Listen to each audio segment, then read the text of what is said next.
Happy Sunday. Down by the Mississippi here this morning, a few blocks from my house, about 29 degrees. As I'm pushing the Facebook Live button this morning, I'm thinking about Facebook a little bit and how we like to present our good selves on Facebook, don't we? We often, maybe it should be called fake book. We present those good parts of ourselves that we're proud of. The highly edited version though, right? The sanitized version.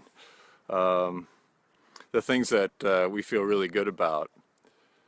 And those parts that we're maybe a little bit fearful or that are unacceptable in us, we don't share them on Facebook. So maybe it should be called fake book a little bit. Or maybe there should be an alternative Facebook like called Face It Book or something, where we get in touch with that stuff and we share it and find that it can be really, really healing. Well, I want to reflect with you just for a moment this morning and have you do a reflection with me. And that is, think for a moment about those things in your life that make you feel guilty, or that you beat yourself up about, or those things that you condemn yourself for, those unacceptable parts of yourself. And get a feeling for that. And I don't think we have to think too long. In fact, you know, if you know those secret parts of me, you might not be listening to me this morning. And if I knew those secret parts of you, maybe I wouldn't speak to you as well. And that's our fear, isn't it?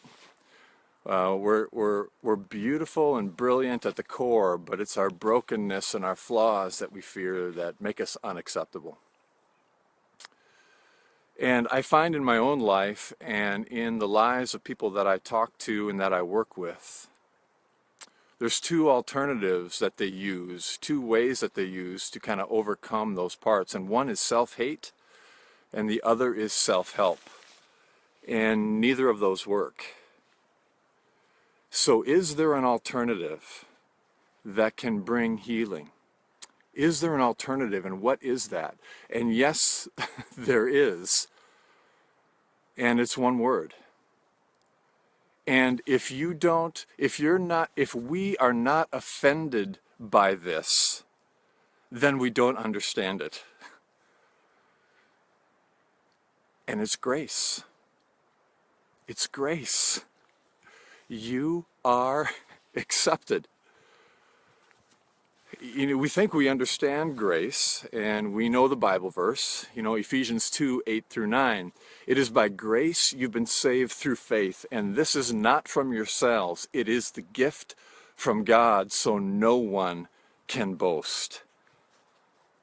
And we think maybe we understand grace, but do we really? Grace says you are accepted.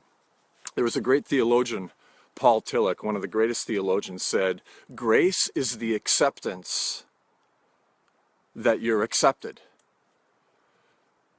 And when we really get a hold on that and a handle on that, it has the potential to change our lives. So many of you are listening to me and you're saying, but Bill, all right, God could never accept me because, and you fill in the blank. Because I do this or because I haven't done that.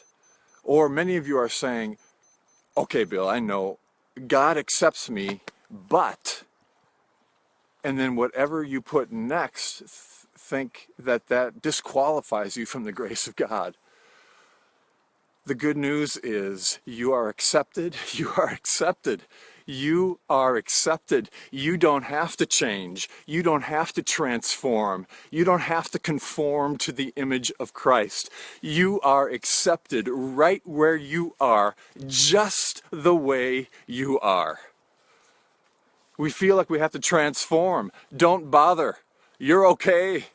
You're fine right now, as you are. So during Advent, the first Sunday in Advent, during this Christmas season, don't do anything with that. Just accept it. Accept the fact that you're accepted. And let that soak in that and let it transform you. Well, thanks for joining me, Britta. Thanks for joining me this morning. Come here, girl. And come here. And until next time, may you live all the days of your life.